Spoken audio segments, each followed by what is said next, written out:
Yeah, I'm Becky, and I just wanted to talk about an initiative that myself and some women in the RMT started up last year. You may remember Rebecca Sy, who was the head of the Flight Attendants Union, who worked for Cathay Pacific, was sacked after she expressed solidarity with the protests on her social media.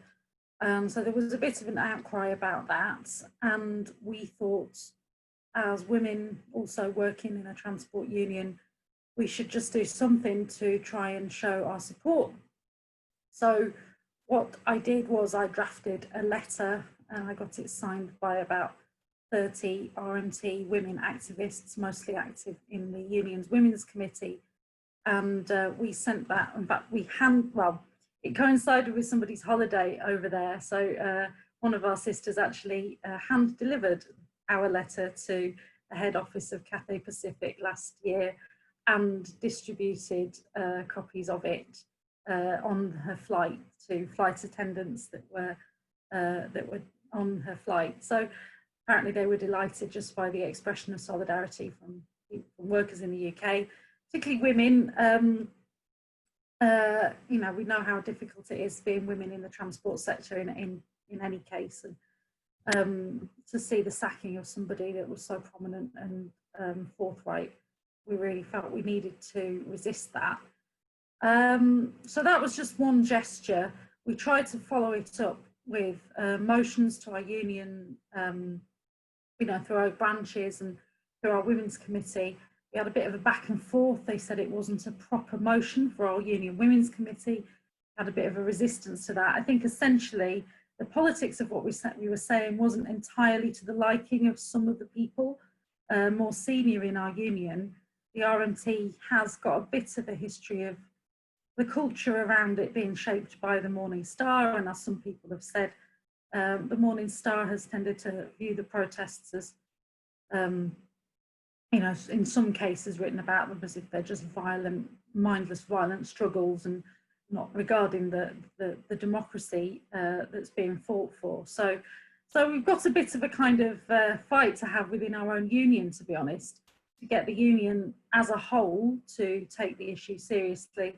Sadly, all our conferences, of course, have been suspended at the moment, but when we do eventually get to have our union conference, which has been postponed for this year, hopefully we'll be able to win that argument there and get the union as a whole to acknowledge that the pro-democracy movement in Hong Kong is a positive thing that our union needs to embrace.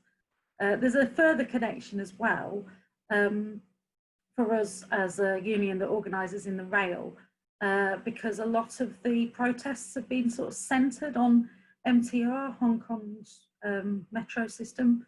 And MTR actually runs two of the major lines in the UK. It runs South Western Railway out of Waterloo, and it also runs TfL Rail, or soon to be the Elizabeth line, running east to west through London, also known as Crossrail. So I kind of think when Crossrail does eventually run east to west through and underneath London, it'll be a big fanfare, and it's long overdue. So eventually when it does start to run, it will be quite a big deal, and it would be lovely to see some protests around that to kind of highlight the fact that MTR in Hong Kong has, in some cases, colluded with the suppression of the pro-democracy protests. And I think people in this country just should know that, and people working for MTR in this country should know that as well. And we've got a bit of a chance to do something, but it is going to maybe be a little bit more difficult than it would otherwise be, perhaps because we've got a little bit of a battle to do within the RMT as well to get the rail union, our rail union, to back us on that.